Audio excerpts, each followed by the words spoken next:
মুসলিম মেয়েদেরকে তথাকথিত প্রেমের ট্র্যাপে ফেলে তাদেরকে যে যৌন অত্যাচার তাদের উপরে নিপীড়ন তাদের উপরে করা হচ্ছে। গাজীপুরে যে মেয়েটা 13 বছর উপর তারপর হয়েছে, এই ঘটনাগুলো আজকে ঘটছে তা শুধু না, এটা দীর্ঘদিন থেকে ঘটে আসছে। 2016 সালে সিলেটে কাজল শাহ মসজিদে জুমার নামাজ পড়ার সময় লাউড স্পিকারে গান বাজনা বাজায় তারা ডিস্টার্ব করেছে এবং সেই ঘটনায় যারা বিরোধিতা করতে গেছে তাদের উপরে তারা হামলা করেছে সশস্ত্র। আপনি পার্শ্ববর্তী দেশ ভারতে মুসলমানরা যেখানে সংখ্যালঘু সেখানে এই ধরনের কথা চিন্তা করা যায়?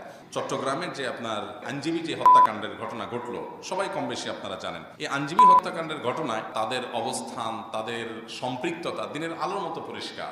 সারা দেশে মুসলমানরা কিন্তু শান্ত ছিল, আমরা শান্ত থাকতে বলেছি, আইন হাতে তুলে নিতে নিষেধ করেছি। আজও পর্যন্ত তার বিচার কিন্তু কার্যকর হয়নি, শাস্তি কেউ পেয়েছে এটা চূড়ান্ত হয়নি। 2014 সালের অভিযোগ করার কারণে মসজিদের ইমামকে গ্রেপ্তারের হুমকি উল্টা দেওয়া হয়েছে। 16 সালে সিলেটের ঘটনার প্রেক্ষিতে মুসল্লিদের উপরে গুলি চালানোর ঘটনা, গ্রেপ্তারের ঘটনা ঘটেছে। তার মানে এই হিন্দুত্ববাদীরা আমাদের প্রশাসনের একটা অংশকে তারা কিনে ফেলেছে। এই সন্ত্রাসী সংগঠনটা নিষিদ্ধ হওয়া উচিত এবং এই সমস্ত কার্যক্রম বাংলাদেশে ব্যান করা উচিত। শুধুমাত্র মুসলিম ইমাম নিজ ধর্মের মানুষকে সতর্ক করার কারণে ইসকন থেকে সেই ইমামকে শেষ করে দেওয়ার হুমকি ও পরে গুম করা হয়েছে এবং গতকাল তাকে পঞ্চগড় বর্ডারে শেকলে বাঁধা অবস্থায় পাওয়া গেছে। বিষয়গুলোকে কিভাবে দেখছেন? খুবই দুর্ভাগ্যজনক একটা বাস্তবতা এবং আপনারা সবাই কম বেশি জানেন যে আমাদের দেশে আসলে দীর্ঘদিন পর্যন্ত উগ্র হিন্দুবাদী সংগঠন ইসকন তারা সন্ত্রাসী কর্মকাণ্ড করে আসছে।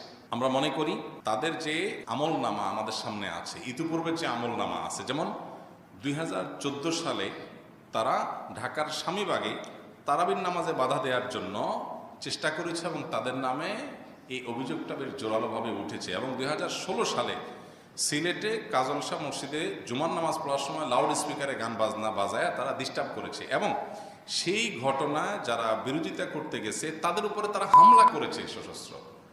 আপনি পার্শ্ববর্তী দেশ ভারতে মুসলমানরা যেখানে সংখ্যালঘু সেখানে এই ধরনের কথা চিন্তা করা যায় যে একজন ইমাম নিজ ধর্মের মানুষদেরকে সতর্ক করেছে, তথাকথিত প্রেমের ফাঁদ থেকে মুসলিম মেয়েদেরকে বাঁচাবার জন্য সতর্ক করেছে, এইটুকু কাজ করার কারণে তাকে হুমকি দিয়ে শেষ পর্যন্ত তাকে উঠায় নিয়ে যাওয়া এবং সেকলে বাঁধা অবস্থায় পাওয়া যাওয়া।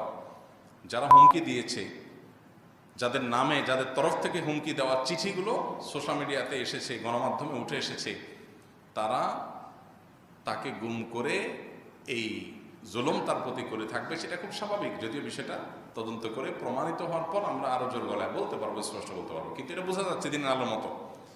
অভিযোগটা অন্তত তোলা খুব স্বাভাবিক।